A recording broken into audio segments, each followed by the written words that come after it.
The whole weekend, this last weekend, was one of the most special times in my history here at UCLA.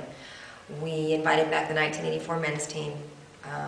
It was 25 years since they won their first national championship, which happened to be the first championship that a UCLA Gymnastics team won.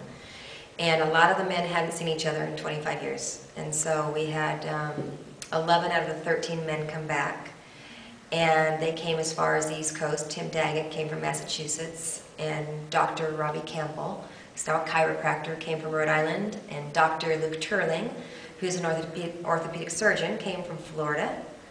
Tony Pineda came from Oklahoma, and a lot of the other ones were still residing in California or Southern California. Mark Mioka came from Houston, Texas. They came with their wives, they came with their children.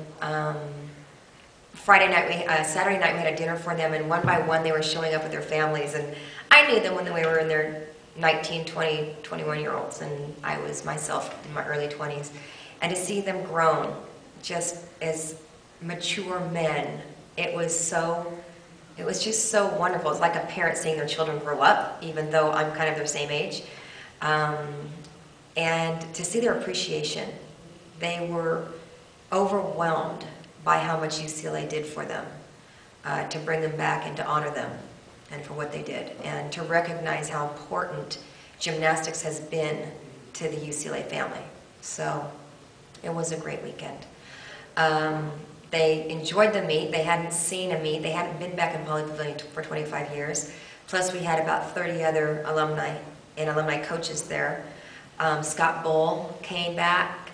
Jerry Tomlinson was here, Art Sherlock, Yefim Furman, and we recognized all of them at the end. And it was just bringing back all these Bruins and having them support the new Bruins, having our new Bruins see the Bruins of years past, and it was just one of those memories that will stay with me forever. And I was so glad to have been a part of it today and a part of it 25 years ago.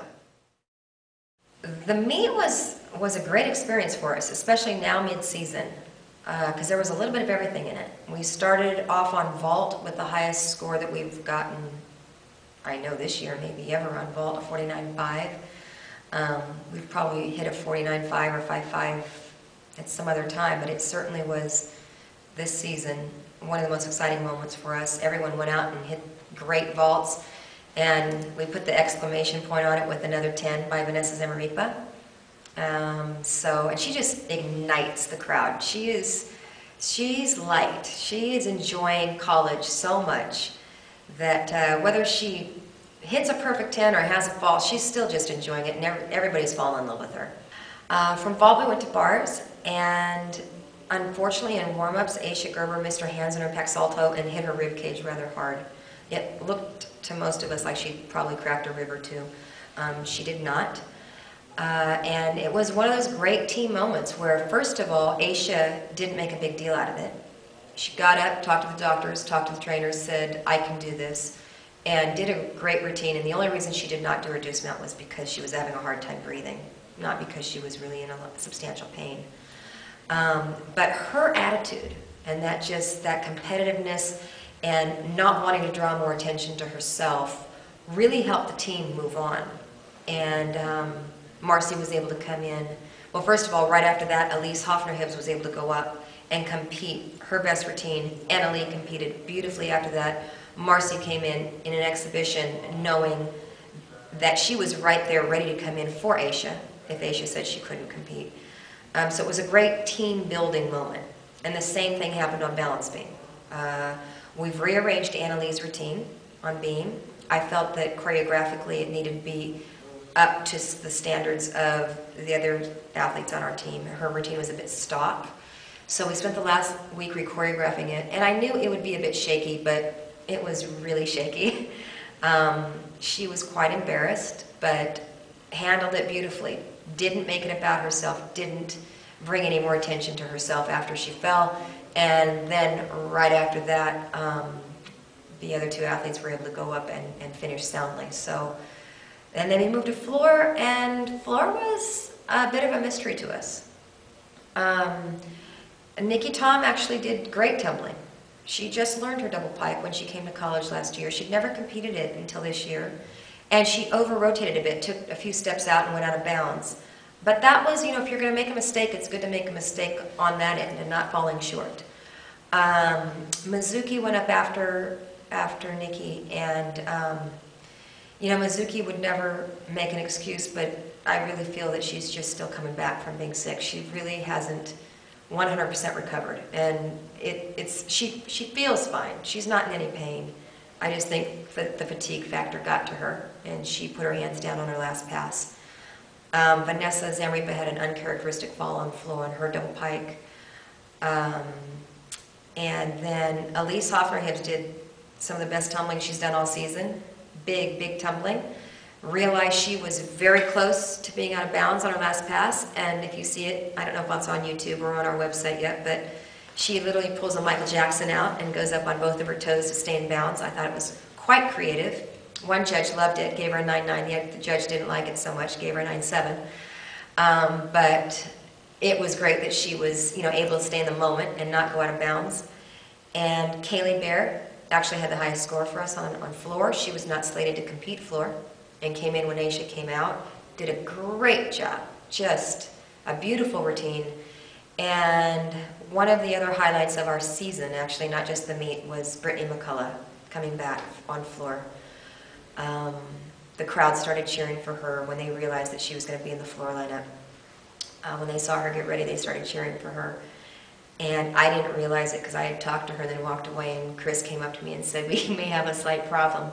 Brittany's got tears coming down her face and she hasn't even started yet." It was a year ago, this last weekend, that she tore her Achilles on floor. It was this meet, it was the quad meet at home. And so that got to her right before she went out. She did a great job, and every single person in Poly was into that flow routine, including the other athletes from other teams. And it meant a lot to her to be able to come from full circle and be back. Vanessa has everything you would want in an athlete. She's strong, she's flexible, and she's light and quick.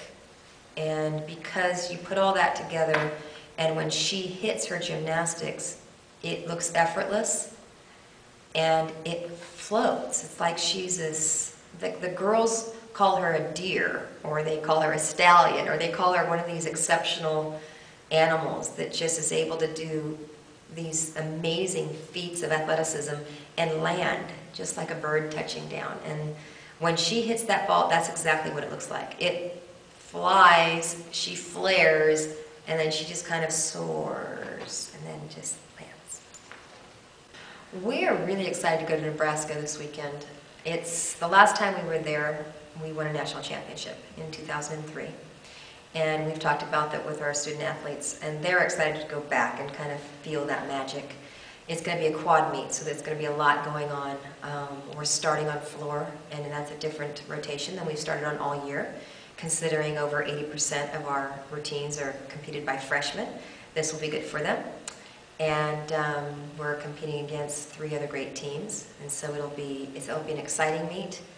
And it's the start. We've got Nebraska, and then we've got Oregon State before we come back home. And we're looking toward getting rid of the cobwebs. We're still not competing as well as we train. And we've talked about it with the team, and I really feel that they are so excited and appreciative of being a part of a team. As we all know, gymnasts don't really participate in a team setting before they get to college. And that's what they've all just verbalized, is how much they're enjoying being a part of something greater than themselves. After every meet, Elise Hoffner-Hibbs comes up and thanks us. And after every meet, I say, "Why are you thanking me?" And she says, "I've never had so much fun in all my life." And so it's literally, every day is like that for us. Every day in the gym, every day in competition, every time we compete, it's just, this team is so much fun to coach, and they're so appreciative. It's been an amazing season so far.